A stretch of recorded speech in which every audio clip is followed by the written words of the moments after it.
I thank you, Mr. Speaker. I ask unanimous consent to revise and extend my remarks. Without objection, so ordered. Mr. Speaker, this may be the last time I speak on the House floor. At the end of the year, I'll leave Congress after 23 years in office over a 36-year period. My goals in 1976 were the same as they are today: promote peace and prosperity by a strict adherence to the principles of individual liberty. It was my opinion that the course of the U.S. embarked on in the latter part of the 20th century would bring us a major financial crisis and engulf us in a foreign policy that would overextend us and undermine our national security. To achieve these goals, I sought the government would have had to shrink in size and scope, reduce spending, change the monetary system, and reject the unsustainable costs of policing the world and expanding the American empire.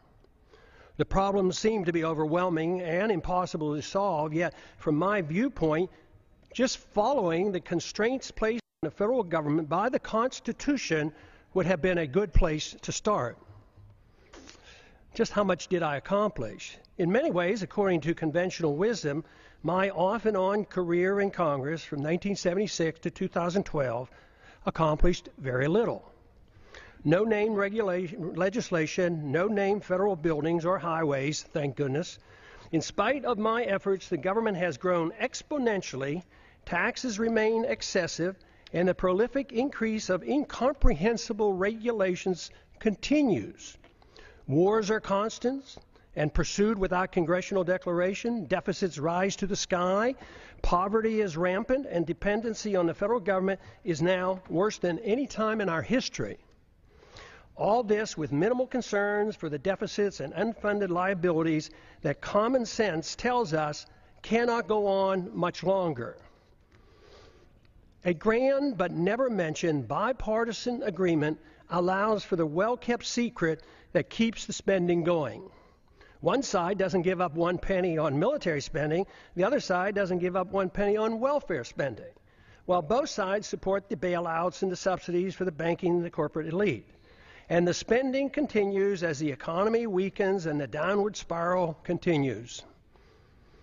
As the government continues fiddling around, our liberties and our wealth burn in the flames of a foreign policy that makes us less safe. The major stumbling block to real change in Washington is the total resistance to admitting that the country is broke.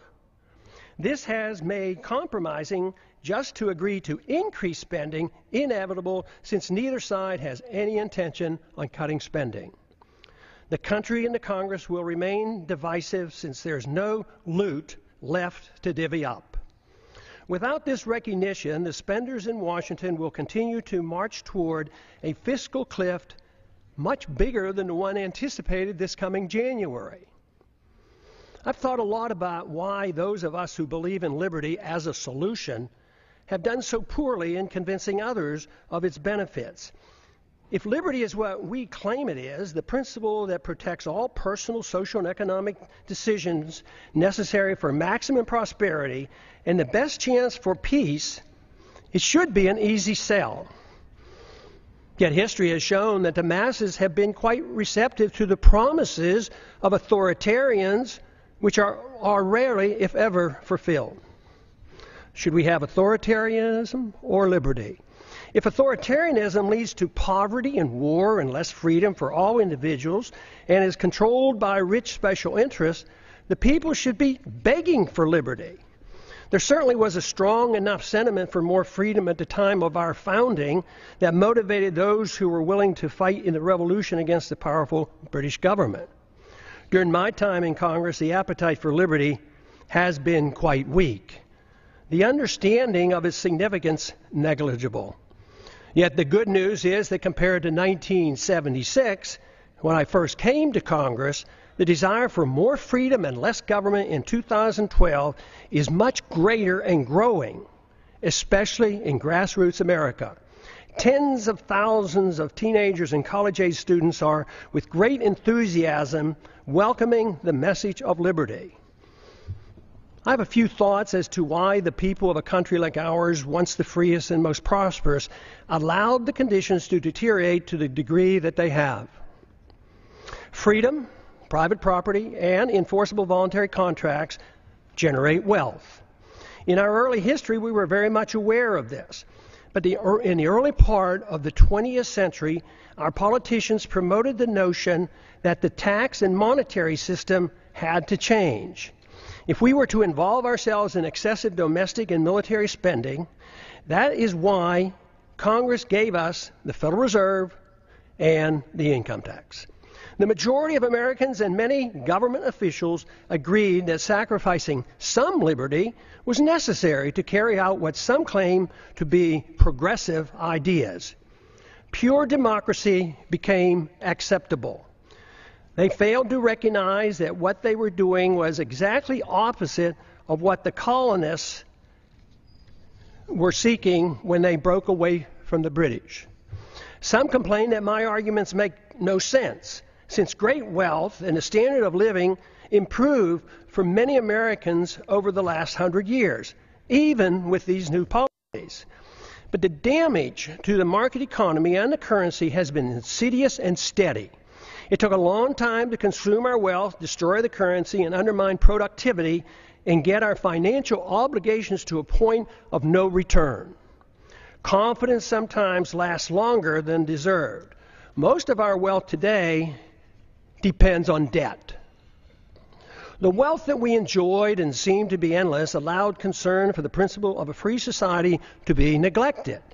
As long as most people believed the material abundance would last forever, worrying about protecting a competitive, productive economy and individual liberty seemed unnecessary. The age of redistribution.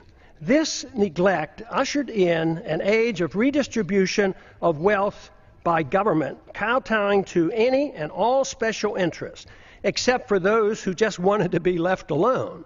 That is why today, money in politics far surpasses money currently going into research and development and productive entrepreneurial efforts. The material benefits became more important than the understanding and promoting the principles of liberty and a free market. It is good that material abundance is a result of liberty, but materialism is all that we care. If materialism is all that we care about, problems are guaranteed. The crisis arrived because the illusion that wealth and prosperity would last forever has ended. Since it was based on debt and a pretense that debt can be papered over by an out-of-control fiat monetary system, it was doomed to fail. We have ended up with a system that doesn't produce enough even to finance the debt, and no fundamental understanding of why a free society is crucial to reversing these trends. If this is not recognized, the recovery will linger for a long time. Bigger government, more spending, more debt, more poverty for the middle class, and a more intense scramble by the elite special interests will continue. We need an intellectual awakening. Without an intellectual awakening, the turning point will be driven by economic law. A dollar crisis will bring the current out-of-control system to its knees. If it's not accepted that big government, fiat money, ignoring liberty, central economic planning, welfareism, and warfareism caused our crisis, we can expect a continuous and dangerous march toward corporatism and even fascism, with even more loss of our liberties. Prosperity for a large middle class, though, will become an abstract dream. This continuous move is no different than what we have seen in how our financial crisis of 2008 was handled. Congress first directed, with bipartisan support, bailouts for the wealthy. Then it was the Federal Reserve with its endless quantitative easing. If at first it doesn't succeed, try again. QE1, QE2, QE3, and with no results, we try QE indefinitely. That is, until it too fails. There is a cost to all of this, and let me assure you, delaying the payment is no longer an option.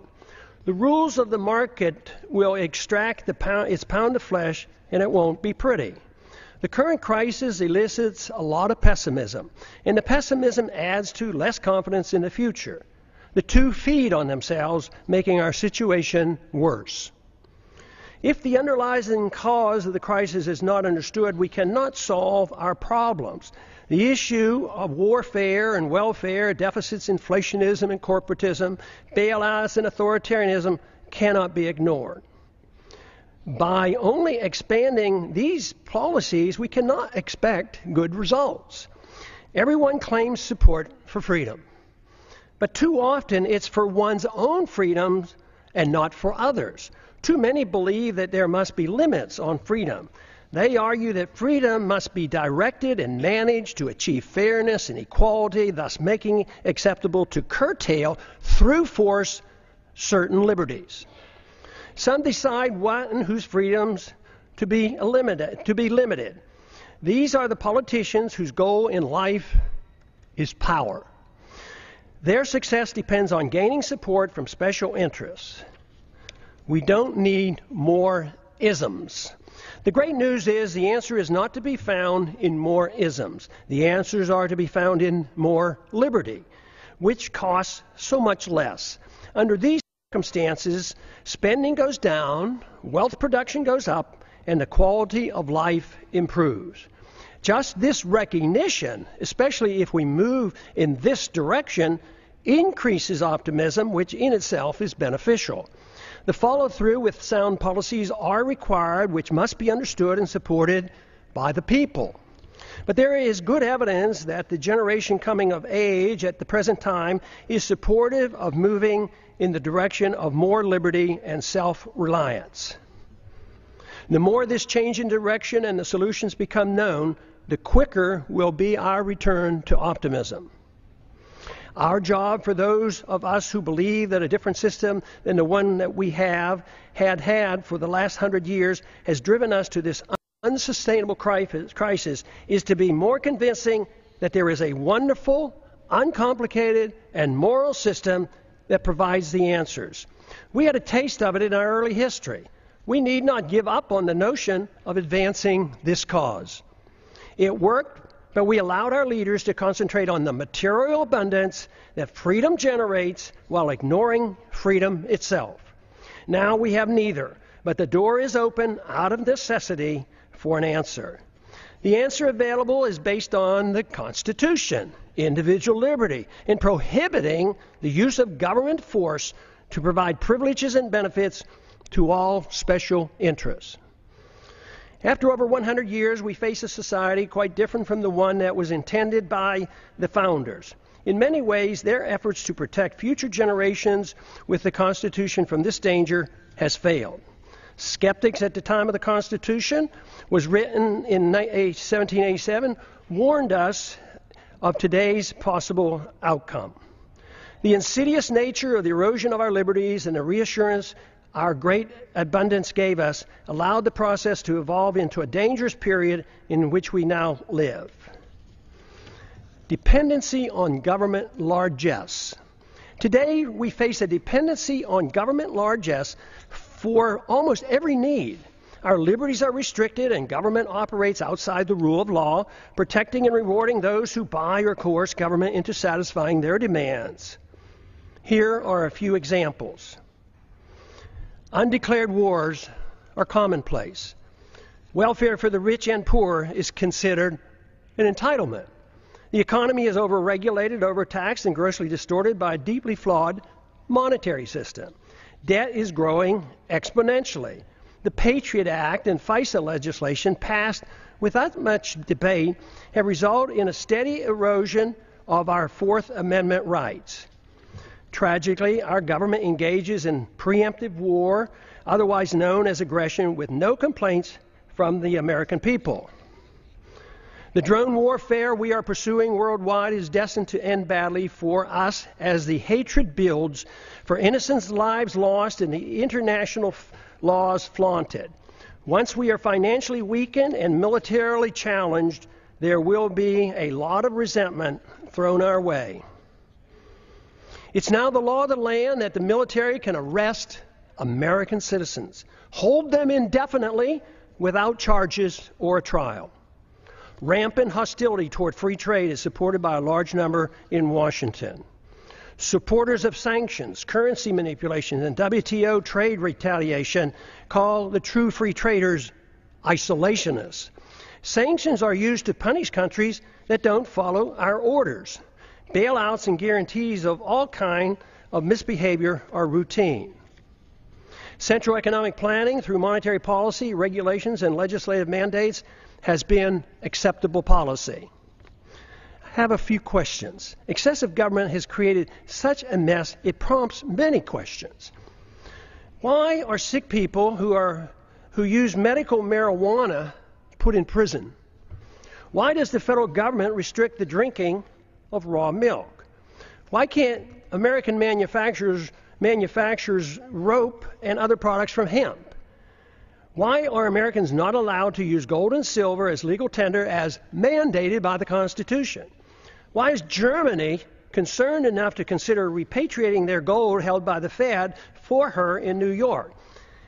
Is it that the trust in the U.S. and dollar supremacy beginning to wane? Why do our political leaders believe it's necessary to thoroughly audit? Why do our political leaders believe it's unnecessary to thoroughly audit our own gold? Why can't Americans decide which type of light bulbs they can buy? Why is it the TSA permitted to abuse the rights of any American traveling by air? Why should there be mandatory sentences, even up to life, for crimes without victims, as our drug laws require? Why have we allowed the federal government to regulate commodes in our homes? Why is it political suicide for anyone to criticize AIPAC? Why haven't we given up on the drug war, since it's an obvious failure and violates the people's rights? Has nobody noticed that the authorities can't even keep drugs out of the prisons? How can making our entire society a prison solve the problem? Why do we sacrifice so much getting necessarily involved in border disputes and civil strife around the world and ignore the root cause of the most dangerous, deadly border in the world, the one between Mexico and the United States? Why does Congress willingly give up its prerogatives to the executive branch? Why does changing the party in power never change policy? Could it be that the views of both parties are essentially the same? Why did the big banks, the large corporations, and foreign banks and foreign central banks get bailed out in 2008, and the middle class lost their jobs and their homes? Why do so many in the government and the federal officials believe that creating money out of thin air creates wealth? Why do so many accept the deeply flawed principle that government bureaucrats and politicians can protect us from ourselves without totally destroying the principle of liberty? Why can't people understand that war always destroys wealth and liberty?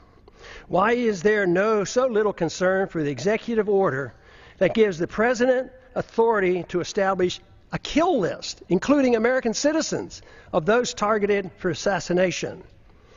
Why is patriotism thought to be blind loyalty to the government and the politicians who run it, rather than loyalty to the principles of liberty and support for the people? Real patriotism is a willingness to challenge the government when it's wrong. Why is it claimed that if people won't or can't take care of their own needs, that people in government are able to do it for them? Why did we ever give the government a safe haven for initiating violence against the people? Why do so many members defend free markets but not civil liberties? Why do so many members defend civil liberties but not free markets? Aren't they the same? Why don't more defend both economic liberty and personal liberty? Why are there not more individuals who seek to intellectually influence others to bring about positive changes, those who seek changes, than those who seek power to force others to obey their commands? Why does the use of religion to support a social gospel and preemptive wars, both of which require authoritarians to use violence or the threat of violence, go unchallenged? Aggression and forced redistribution of wealth has nothing to do with the teachings of the world's great religions. Why do we allow the government and the Federal Reserve to disseminate false information dealing with both economic and foreign policy? Why is democracy held in such high esteem when it's the enemy of the minority and makes all rights relative to the dictates of the majority? Why should anyone be surprised that Congress has no credibility since there's such a disconnect between what politicians say and what they do? Is there any explanation for all the deception, the unhappiness, the fear of the future, the loss of confidence in our leaders, the distrust and the anger and frustration? Yes, there is. And there's a way to reverse these attitudes. The negative perceptions are logical and a consequence of bad policies bringing about our problems. Identification of the problems and recognizing the cause allow the proper changes to come easily. We should have more trust in ourselves, less in the government. Too many people have far too long placed too much confidence and trust in government and not enough in themselves. Fortunately, many are now becoming aware of the seriousness of the gross mistakes of the past several decades. The blame is shared by both political parties. Many Americans now are demanding to hear the plain truth of things and want the demagoguing to stop. Without this first step, solutions are impossible. Seeking the truth and finding the answers in liberty and self-reliance promotes the optimism necessary for restoring prosperity. The task is not that difficult if politics doesn't get in the way. We have allowed ourselves to get into such a mess for various reasons. Politicians deceive themselves as to how wealth is produced. Excessive confidence is placed in the judgment of politicians and bureaucrats. This replaces the confidence in a free society. Too many in high places of authority became convinced that only they, armed with arbitrary government power, can bring about fairness while facilitating wealth production. This always proves to be a utopian dream and destroys wealth and liberty. It impoverishes the people and rewards the special interests who end up controlling both parties. It's no surprise that much of what goes on in Washington is driven by aggressive partisanship and power-seeking, with philosophic differences being minor. Economic ignorance is commonplace. Keynesianism continues to thrive, although today it is facing healthy, enthusiastic rebuttals. Believers in military Keynesianism and domestic Keynesianism continue to desperately promote their failed policy as the economy languishes in a deep slumber. Supporters of all government edicts use humanitarian arguments to justify them. Humanitarian arguments are always used to justify government mandates related to the economy, monetary policy, foreign policy, and personal liberty. This is on purpose to make it more difficult to challenge. But initiating violence for humanitarian reasons is still violence. Good intentions are no excuse and are just as harmful as when the people use and force with bad intentions. The results are always negative. The immoral use of force is the source of man's political problems. Sadly, many religious groups, secular organizations, and psychopathic authoritarians endorse government-initiated force to change the world. Even when the desired goals are well-intentioned, or especially when they're well-intentioned, the results are dismal. The good results sought never materialize. The new problems created require even more government force as a solution. The net result is institutionalizing government-initiated violence and morally justifying it on humanitarian grounds. This is the same fundamental reason our government uses force for invading other countries at will, central economic planning at home, and the regulation of personal liberty and habits of our citizens. It is rather strange that unless one has a criminal mind and no respect for other people and their property, no one claims it's permissible to go into one's neighbor's house and tell them how to behave, what they can eat, smoke, and drink, or how to spend their money. Yet, rarely is it asked why is it morally acceptable that a stranger with a badge and a gun can do the same thing in the name of law and order. Any resistance is met with brute force, fines, taxes, arrests, and even imprisonment. This is done more frequently every day without a search warrant. No government monopoly over initiating violence is what we need. Restraining aggressive behavior is one thing, but legalizing a government monopoly for initiating aggression can only lead to exhausting liberty associated with chaos, anger, and a breakdown of civil society. Permitting such authority and expecting a saintly behavior from the bureaucrats and the politicians is a pipe dream. We now have a standing army of armed bureaucrats in the TSA, CIA, FBI, Fish and Wildlife, FEMA, IRS, Corps of Engineers, etc., numbering over 100,000. Citizens are guilty until proven innocent in the unconstitutional administrative courts. Government in a free society should have no authority to meddle in the social activities or the economic transactions of individuals, nor should government meddle in the affairs of other nations. All things peaceful, even when controversial, should be permitted. We must reject the notion of prior restraint in economic activity, just as we do in the area of free speech and religious liberty. But even in these areas, government is starting to use a backdoor approach of political correctness to regulate speech, a very dangerous trend. Since 9/11, monitoring speech on the internet is now a problem since warrants are no longer required. The proliferation of federal crimes. The Constitution established 4 federal crimes. Today, the experts can't even agree on how many federal crimes are now on the books. They number into the thousands. No one person can comprehend the enormity of the legal system, especially the tax code. Due to the ill-advised drug wars and the endless federal expansion of the criminal code, we have over 6 million people under correctional suspension, more than the Soviets ever had and more than any other nation today, including China. I don't understand the complacency of the Congress and the willingness to continue their obsession with passing more federal laws. Mandatory sentencing laws associated with drug laws have compounded our prison problems. The Federal Register is now 75,000 pages long, and the tax code 72,000 pages, and expands every year. When will the people start shouting, enough is enough, and demand Congress to cease and desist? What we should be doing is achieving liberty. Liberty can only be achieved when government is denied the aggressive use of force. If one seeks liberty, a precise type of government is needed. To achieve it, more than lip service is required. There are 2 choices available. 1, a government designed to protect liberty is a natural right as its sole objective. The people are expected to care for themselves and reject the use of any force for interfering with another person's liberty. Government is given a strictly limited authority to enforce contracts, property ownerships, settle disputes, and defend against foreign aggression.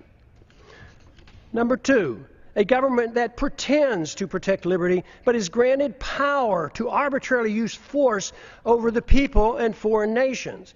Though the grant of power many times is meant to be small and limited, it inevitably metastasizes into an omnipotent political cancer.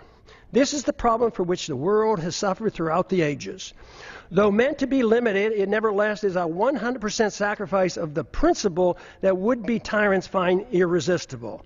It is used vigorously, though incrementally and insidiously. Granting power to government officials always proves the adage that power corrupts.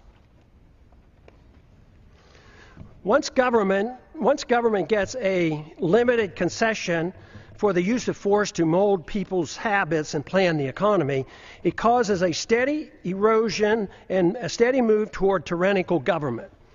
Only a revolutionary spirit can reverse the process and deny the government this arbitrary use of aggression. There is no in-between.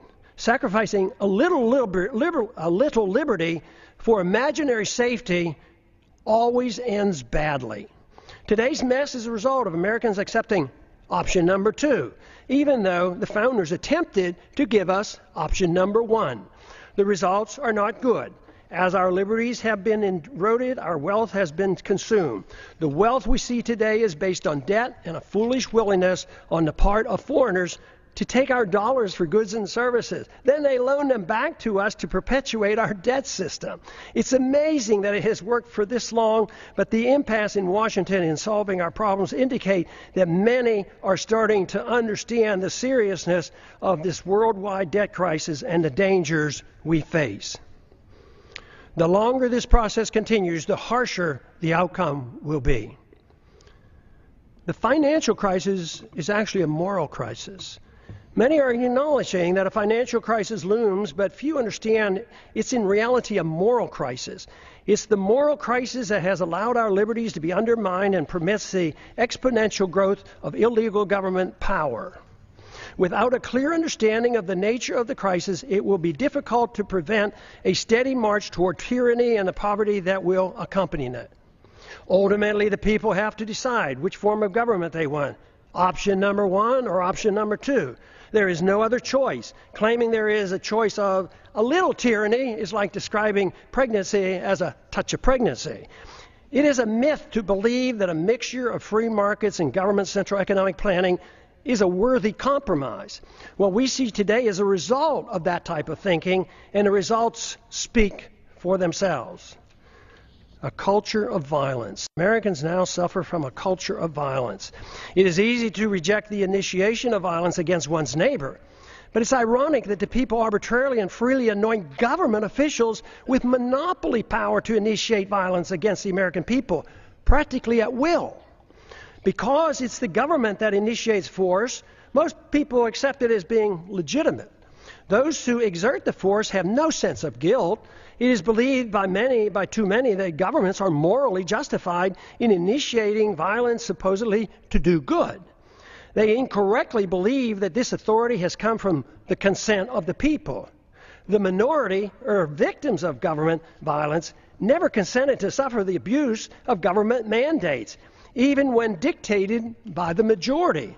Victims of TSA excesses never consented to this abuse. This attitude has given us a policy of initiating war to do good as well. It is claimed that war to prevent war for noble purposes is justified. This is similar to what we were once told that, quote, destroying a village to save a village, close quote, was justified. It was said by a U.S. Secretary of State that the loss of 500,000 Iraqis, mostly children, in the 1990s as a result of American bombs and sanctions was worth it to achieve the good we brought to the people of Iraq. And look at the mess that Iraq is in today. Government use of force to mold social and economic behavior at home and abroad has justified individuals using force on their own terms. The fact that violence by government is seen as morally justified is the reason why violence will increase when the big financial crisis hits and becomes a political crisis as well. First, we recognize that individuals shouldn't initiate violence. Then we give the authority to the government. Eventually, the immoral use of government violence, when things go badly, will be used to justify an individual's right to do the same thing. Neither the government nor individuals have the moral right to initiate violence against another, yet we are moving toward the day when both will claim this authority. If this cycle is not reversed, society will break down. When needs are pressing and conditions deteriorate and rights become relative to the demands and the whims of the majority, it's then not a great leap for individuals to take it upon themselves to use violence to get what they claim is theirs. As the economy deteriorates and the wealth discrepancy increase, as they already are occurring, violence increases as those in need take it in their own hands to get what they believe is theirs. They will not wait for a government rescue program. When government officials wield power over others to bail out the special interests, even with disastrous results to the average citizens, they feel no guilt for the harm they do.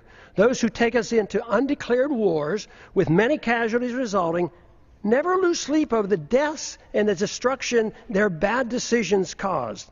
They are convinced that what they do is morally justified, and the fact that many suffered just can't be helped. When the street criminals do the same thing, they too have no remorse, believing that they are only taking what is rightfully theirs.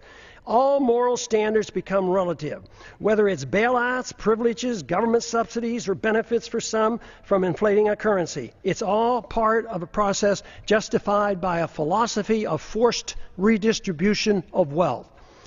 Violence or a threat of such is the instrument required and unfortunately is of little concern of most members of Congress. Some argue it's only a matter of fairness, that those in need are cared for. There are two problems with this. First, the principle is used to provide a greater amount of benefits to the rich than to the poor. Second, no one seems to be concerned about whether or not it's fair to those who end up paying for all the benefits. The costs are usually placed on the backs of the middle class and are hidden from the public eye. Too many people believe government handouts are free, like printing money out of thin air and there's no cost. That deception is coming to an end. The bills are coming due, and that's what the economic slowdown is all about.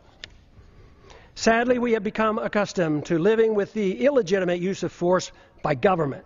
It is the tool for telling the people how to live, what to eat and drink, what to read, and how to spend their money.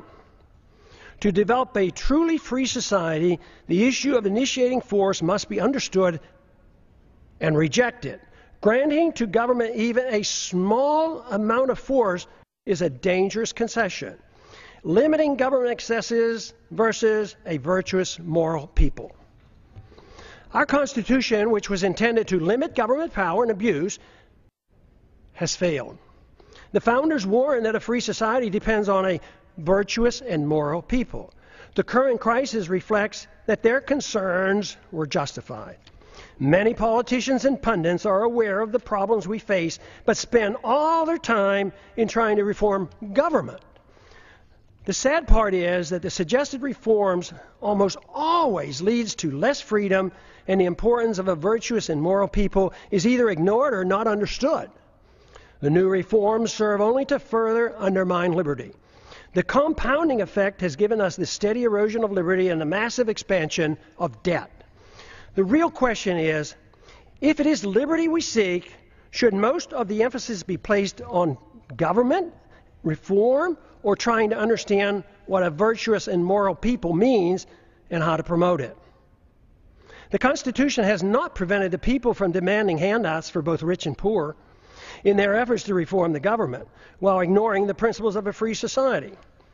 All branches of our government today are controlled by individuals who use their power to undermine liberty and enhance the welfare warfare state, and frequently their own wealth and power. If the people are unhappy with the government performance, it must be recognized that government is merely a reflection of an immoral society that rejected a moral government of constitutional limits on power and love of freedom. If this is the problem, all the tinkering with thousands of pages of new laws and regulations will do nothing to solve the problem. It is self-evident that our freedoms have been severely limited, and the apparent prosperity we still have is nothing more than leftover wealth from a previous time. This fictitious wealth, based on debt and benefits from a false trust in our currency and credit, will play havoc with our society when the bills come due. This means that the full consequence of our lost liberties is yet to be felt. But that illusion is now ending. Reversing a downward spiral depends on accepting a new approach. Expect the rapidly expanding homeschooling movement to play a significant role in the revolutionary reforms needed to rebuild a free society with constitutional protections. We cannot expect a federal government-controlled school system to provide the intellectual ammunition to combat the dangerous growth of government that threatens our liberties. The Internet will provide the alternative to the government media complex that controls the news and most political propaganda. This is why it's essential that the Internet remains free of government regulation. Many of our religious institutions and secular organizations support greater dependency on the state by supporting war, welfare, and corporatism, and ignore the need for a virtuous people. I never believed that the world or our country could be made more free by politicians if the people had no desire for freedom. Under the current circumstances, the most we can hope to achieve in the political process is to use it as a podium to reach the people, to alert them of the nature of the crisis and the importance of their need to assume responsibility for themselves. If it is liberty that they truly seek, without this, a constitutionally protected free society is impossible. If this is true, our individual goal in life ought to be for us to seek virtue and excellence and recognize that self-esteem and happiness only comes from using one's natural ability in the most productive manner possible, according to one's own talents. Productivity and creativity are the true source of personal satisfaction. Freedom and not dependency provides the environment needed to achieve these goals. Government cannot do this for us. It only gets in the way. When the government gets involved, the goal becomes a bailout or a subsidy, and these cannot provide a sense of personal achievement. Achieving legislative power and political influence should not be our goal. Most of the change, if it is to come, will not come from the politicians, but rather from individuals, family, friends, intellectual leaders, and our religious institutions. The solution can only come from rejecting the use of coercion, compulsion, government commands, and aggressive force to mold social and economic behavior. Without accepting these restraints, inevitably the consensus will be to allow the government to mandate economic equality and obedience to the politicians who gain power and promote an environment that smothers the freedoms of everyone. It is then that the responsible individuals who seek excellence and self-esteem by being self-reliant and productive become the victims. In conclusion, what are the greatest dangers that the American people face today that impede the goal of a free society? There are 5. The continuous attack on our civil liberties, which threaten the rule of law and our ability to resist the onrush of tyranny. Number 2, violent anti-Americanism that has engulfed the world. Because the phenomenon of blowback is not understood or denied, our foreign policy is destined to keep us involved in many wars that we have no business being in. National bankruptcy and a greater threat to our national security will result. Number 3, the ease in which we go to war, without a declaration by Congress, but accepting international authority from the UN or NATO, even for preemptive wars, otherwise known as aggression. A financial political crisis as a Number 4, a financial political crisis as a consequence of excessive debt, unfunded liabilities, spending, bailouts, and gross discrepancy in wealth distribution, going from the middle class to the rich. The danger of central economic planning by the Federal Reserve must be understood. World government taking over local and U.S. sovereignty by getting involved in the issues of war, welfare, trade, banking, a world currency, taxes, property, ownership, and private ownership of guns must be addressed. Happily, there's an answer for these very dangerous trends. What a wonderful world it would be if everyone accepted the simple moral premise of rejecting all acts of aggression. The retort to such a suggestion is always, it's too simplistic, too idealistic, impractical, naive, utopian, dangerous, and unrealistic to strive for such an ideal. The answer to that is that for thousands of years, the acceptance of government force to rule over the people at the sacrifice of liberty was considered moral and the only available option for achieving peace and prosperity.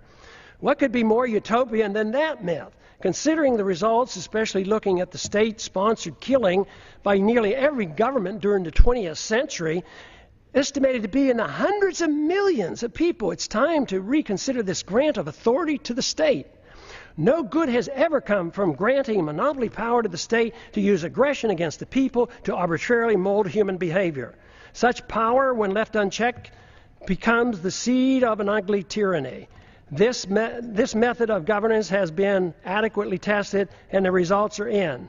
The reality dictates we try liberty. The idealism of non-aggression and rejecting the offensive use of force should be tried. The idealism of government-sanctioned violence has been abused throughout history and is the primary source of poverty and war.